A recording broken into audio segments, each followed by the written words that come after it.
You're listening to the N2K Space Network.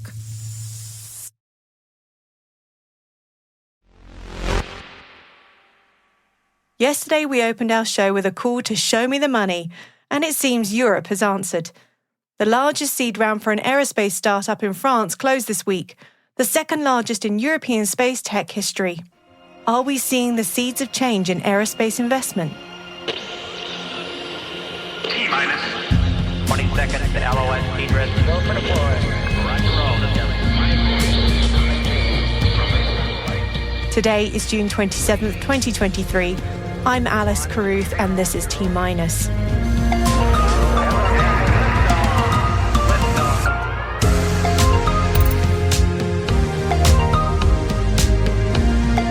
Look Up Space raises over $15 million just 1 year after inception.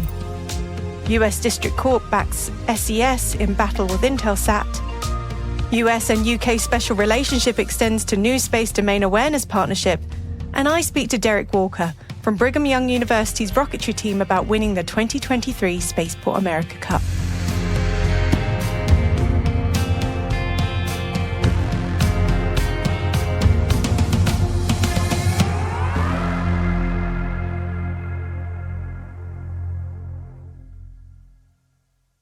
On to today's Intel briefing. We've been discussing the gloomy outlook for investment in aerospace for the last 2 months, so it's refreshing to start our show with positive news. There's money to be made and invested in the aerospace industry after all. Hurrah! Look Up Space has announced the second largest seed round in European space history, and you'll be forgiven for not being too familiar with that name yet. Just 1 year after the company is formed, and it's already making waves, raising 14 million euros. That amounts to over $15.3 million for those of us on this side of the pond. So what does this new company do? They say they're developing new solutions for space situational awareness, and they're focusing on space sustainability. 2 great buzz topics, right? But Look Up Space carries a legacy of aerospace experience, being led by the former head of space surveillance at CNES and a 2-star major general who previously led the French Space Command. Forget Look Up, we say Look Out, as the company positions itself as a key player in Europe's new space and aims to become a world leader in space security. T-minus is looking forward to speaking to the founders in the coming weeks. It was the will they, won't they topic of discussion for the spring when merger discussions started between SES and Intelsat, and it seems that those discussions took a bit of an ugly turn at some point. SES says that they're entitled to a portion of Intelsat's C-band payout. SES claims that the 2 communication giants agreed to a 50-50 split of C-band proceeds when they worked together as part of the C-band alliance. This got a little complicated when in 2020 the FCC allocated Intelsat $897 million more in incentive payments to clear the spectrum quickly, and Intelsat refused the 50-50 split. Obviously, SES was not happy about the decision and filed a whopping $1.8 billion, yes, that's a B, claim against Intelsat for compensation and punitive damages. A US bankruptcy court sided with Intelsat, but now a US District Court judge has reversed that decision and has sided with SES in a dispute over the 50% claim, amounting to $421 million of Intelsat C-band proceeds. In case you're not keeping up, the merger talks were thrown out last week. Let's hope that they can continue to be friends. UK Space Command has launched a Joint Task Force Defence Commercial Operations Cell, JCO, paralleling the US JCO to enhance space monitoring in collaboration with the US and commercial space organisations. The UK JCO will implement SPACECOM's Follow the Sun model for round-the-clock tracking of space objects. Operating within European business hours, JCO UK expands the timeframe for monitoring satellites and space debris. The cell will issue notices to space operators, or not so, warning of on-orbit threats. This initiative aligns with the UK's defence space strategy to enhance space domain awareness, pledging more than £85 million over the next decade. An advanced compact electric propulsion system, the HT100, developed by Citadel in Italy, has completed an extended qualification firing test.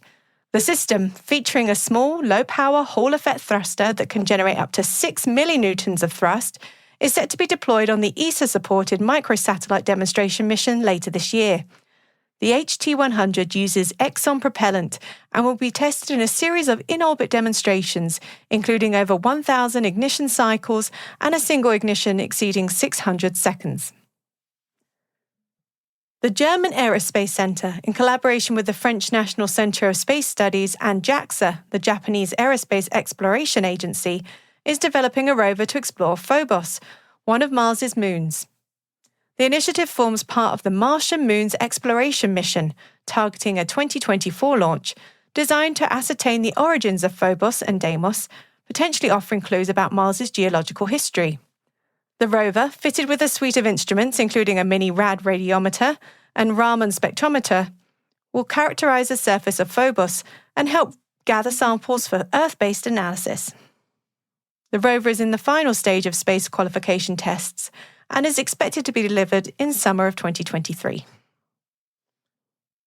China and Egypt marked a significant space cooperation milestone with the handover of 2 models of the Marsat-2. Notably, this project, developed under the Belt and Road Initiative, represents China's first international space cooperation initiative that uses overseas facilities for the entire satellite assembly, integration, testing, and delivery of satellite models. The Belt and Road Initiative is a global infrastructure development strategy launched by China in 2013. It aims to enhance connectivity, trade, and cooperation across Eurasia through the Silk Road land routes, the Belt, and maritime routes, the Road, involving over 60 countries. Space News is reporting that China's main space contractor, the China Aerospace Science and Technology Corporation, has conducted high-altitude parachute tests for the Tianwen asteroid sample return mission scheduled for May 2025. The mission will target the near-Earth asteroid, and please, I apologize in advance for this mispronunciation, 469219 Kamo Oweya, collecting samples to return to Earth around 2.5 years after launch. The Tianwen-2 spacecraft, a major component of China's flagship deep space exploration missions, will also conduct a gravitational slingshot maneuver to rendezvous with a main belt comet in the mid-2030s after delivering the asteroid samples. South Korea has salvaged debris, including what's believed to be the North Korea's first failed spy satellite, according to media reports. The recovery provides a chance to examine the spacecraft and its intended capabilities. The failed launch last month marks a setback for North Korea's space and missile programs, which have also conducted tests of advancing missile technologies that could potentially reach the continental US. Despite these tests, the country's actual level of advancement remains uncertain. Lear Aerospace, an Argentinian company and pioneer in biofuel-powered reusable rockets, recently revealed its BP-100 and BP-200 propulsion systems designed for satellite and spacecraft orbital maneuvers. CEO Dan Ettenberg highlighted their affordability, sustainability, and reliability. The systems propelled the company into the European Space Agency's incubation program, with new facilities set to open in Argentina by end of year. This rapid growth includes collaboration with Argentina's National Technological University.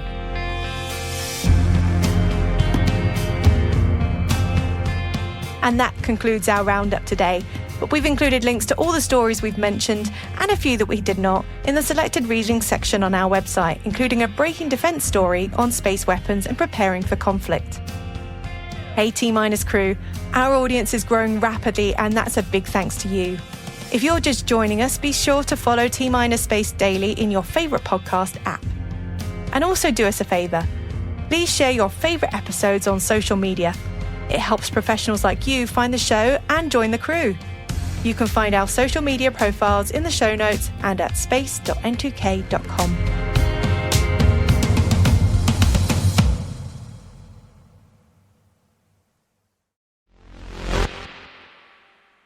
My interview today is with Derrick Walker, the team lead for Brigham Young University rocketry team, which just took home the overall winners award at the 2023 Spaceport America Cup. I wanted to know how it felt to come top of the 116 teams that competed this year. But first, I wanted to hear about their journey to New Mexico. How did the team come together to win this competition? As an organization, BYU Rocketry has been competing for many years now in different ways. I was able to participate on the team last year, and so we got back mid-June and started up again from scratch to get ready for the next year. So I started picking new teammates, new people to prepare the rocket in July, and in August we had our first meetings where we started talking about conceptually like what we wanted to achieve for this coming year. And it was really helpful having been on the team, knowing kind of what we wanted to get started with and how we needed to prepare early. The competition starts in October. Talk me through the process of application and what it is you needed to do to get yourself ready to be able to be accepted into this prestigious competition. Yeah, we feel pretty lucky. We kind of knew what was expected of us as far as designs and things like that. And so applying to the Spaceport America Cup really just had to do with showing them that you were competent and that you were serious and you were kind of excited to continue. So as soon as we had some initial designs ready, we had some initial plans. And once we kind of get that down in paper, I think that Ezra, the people who run Spaceport America Cup, can kind of see that too and see our commitment to it. There's lots of milestones you have to reach to be able to get to New Mexico. Tell me about some of the things that you have to put in, reports, for example, before you even make it out to New Mexico for the launch sites. Yeah, I think there are about 3 major reports throughout the year, some requiring a lot more than others. And one thing that's nice about it is that they expect these things to change, right? And so a lot of it can be team data, some of it can be technical data about what your rocket is going to be doing, even how fast it's going to be going, how fast it's going to be descending. A lot of the hard stuff for us was from a really early point knowing what we wanted the payload to be doing, how we wanted systems to be integrated. A lot of these things that we've gotten used to kind of hoping they work themselves out. We had initially thought of doing air brakes, for example. And so they wanted to see that we were super prepared to be able to do that and that we had all the plans and all the contingencies ready. Even though that wasn't something that we ended up bringing to the Cup, it was a huge part of a lot of our reports. And luckily they were understanding when that was something that we decided against doing a few months before the competition. So talk me through your rocket. Explain to me what it is you were telling the judges and the range safety officers. Yeah, so our rocket was named Solitude. So that is a shout toward one of the mountains here in Utah. So it's 12 feet tall, one of the biggest that BYU Rocketry's made so far. It's 10,000 foot COTS, so commercial off the shelf. So we were able to buy our own motor. But as the judges and other individuals would come up and talk to us, we had a few kind of talking points that we thought were special about this rocket. The first being our payload. Our payload, we wanted to be able to eject from the rocket on descent. And so a lot of times we've seen that done kind of straight through the body of the rocket. So as the parachutes come out, either the payload comes out and pulls the parachute out, or more likely the parachute comes out and pulls the payload out. Well, personally, I know BYU Rocketry has in the past, and I know a lot of people have ejected payloads. I didn't want the payload anywhere near the parachutes. I liked the idea of keeping those systems separate so that nothing would get tangled up. There wouldn't be any problems there. And so we ejected our payload radially. And so when you see a picture of our rocket, that's the first thing that comes to mind is why is there a big hole in the side, right? That's usually not a good thing to have holes in your airframe. So that was a big challenge for us. And then the other thing about our rocket that we were proud of is how much of the airframe was student researched and developed. And so that means that we made all of our own tubes, we made all of our own couplers, and this is the first year that we actually made our own layup and carbon fiber fins. And there was a lot of different math and simulation and modeling that went along with that. But that was something that we were proud of and that we recognize that not every team has the opportunity to do. And so we chose to kind of focus on that. Once you've gone through your checklist, you've gone and spoken to the judges, you then get to go out to Spaceport America. Tell me about that launch experience. When did you launch and how was your flight? So we learned from last year and from many previous years that the wind is brutal at Spaceport. So much of people's kind of flight performance as far as their altitude depends on that wind. So we knew that we wanted to launch the first day, and we knew that we wanted to launch very early in the morning. So we tried to do as much preparation as we could before the day, as safe as we could, so that we knew we did many practices, so that we knew exactly how to go through all the checklists and be ready for Wednesday. So we didn't quite get out in the first salvo, in the first group of people out to the pad, which was disappointing for us. And we knew that the wind was picking up that day. We had this counterweight system in our rocket. So we had kind of a ballast system where we could adjust the weights depending on what the wind would be doing. But we knew that at Spaceport, you prepare your rocket and it can be 2, 3, 4, sometimes 5 hours until it actually launches and you're not able to make any changes on it. And so we had to just kind of guess what the wind was going to be. And I think we got pretty lucky. We were one of the last ones to launch on Wednesday before the range closed for high winds. And overall, it was an extremely successful flight. We were about 70, a little less than 70 feet off of our 10,000-foot goal.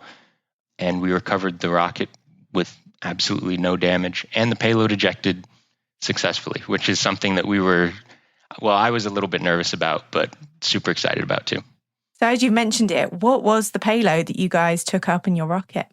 Yeah, so our payload was a demonstration about the radiative night sky cooling effect. And so basically that means that different coatings and different materials and different colors are going to reflect and absorb different amounts of IR light. And the most common example of this is like a white coating versus a black coating.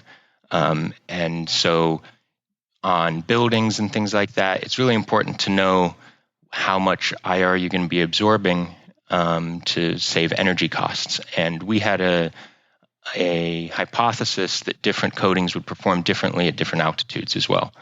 And so as we ejected at 5,000 feet, we were able to see the differences between a just kind of white paint, acrylic-based coating and a silicon-based coating.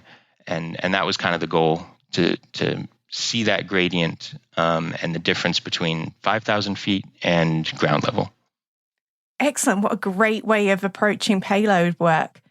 So you come to final day and it's results day. Talk me through that process of being at the Pan American Center and waiting for those results to come in. Well, it was exciting.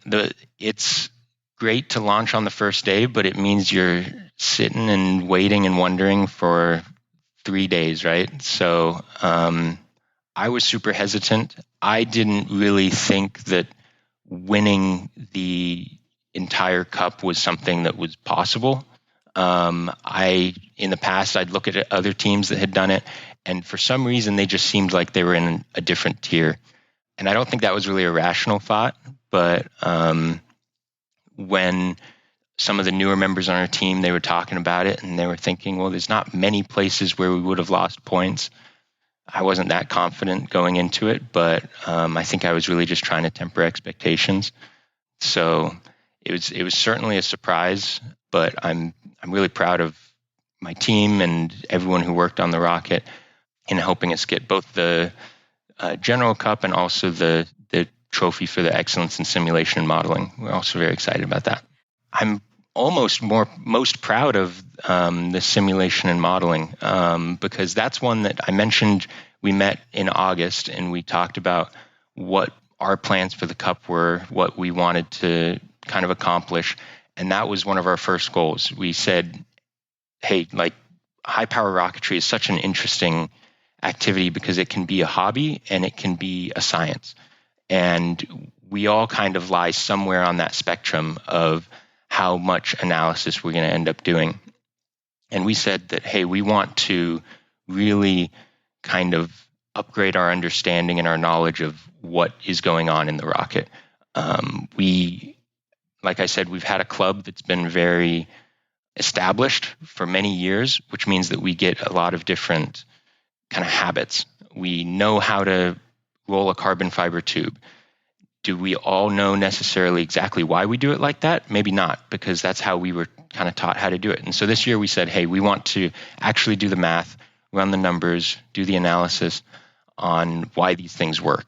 And so the simulation award was something that we were actually really hoping to make a effort at all year long. And so I'm almost just as proud of that one. I'm super proud that we were able to do that. And then, of course, we ended up winning in our category, 10,000-foot commercial off the shelf, and then the general cup as well. So all added up. Tell me, what's the reaction been from your team and from people that have supported you and from BYU, from Brigham Young University? Yeah, well, we're just super excited. We think this is a huge thing for BYU rocketry. It's a very big club on campus. I said that there were about 12 or 13 people who went to Spaceport America, but the overall club has gone from 50 to 90 people every year. And so there's huge interest in rocketry. There's huge interest in the aerospace industry amongst engineers right now. And so I'm really excited for what this might do to help grow the club, what this might do to help grow kind of aerospace interest at BYU. And the support from friends and family and the university has been just amazing. So I've been surprised to see all of it, really. I'm excited to spend this next year kind of helping younger rocketeers get ready for spaceport and get ready to get their certifications. But I'm also excited to go out and continue in the industry, continue in the space, and kind of move along in my career and see what's next for me.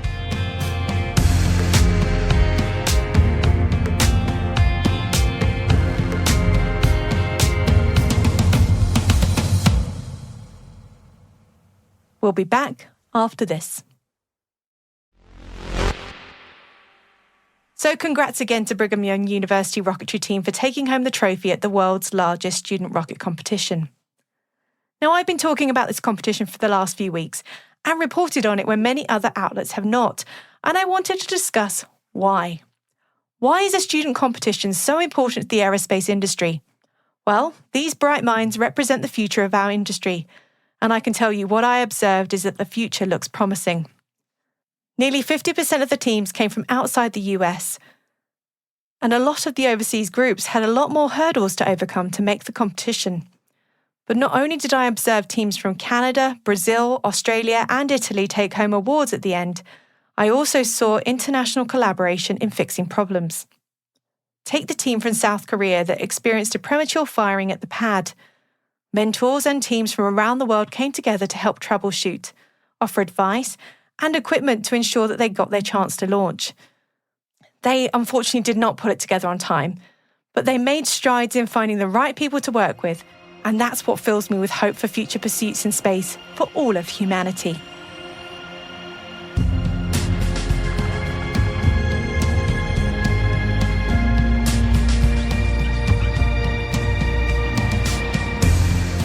That's it for T-Minus for June 27th, 2023. For additional resources from today's report, check out our show notes at space.n2k.com. We're privileged that N2K and podcasts like T-Minus are part of the daily routine of many of the most influential leaders and operators in the public and private sector, from the Fortune 500 to many of the world's preeminent intelligence and law enforcement agencies. This episode was mixed by Elliot Peltzman and Trey Hester, with original music and sound designed by Elliot Peltzman.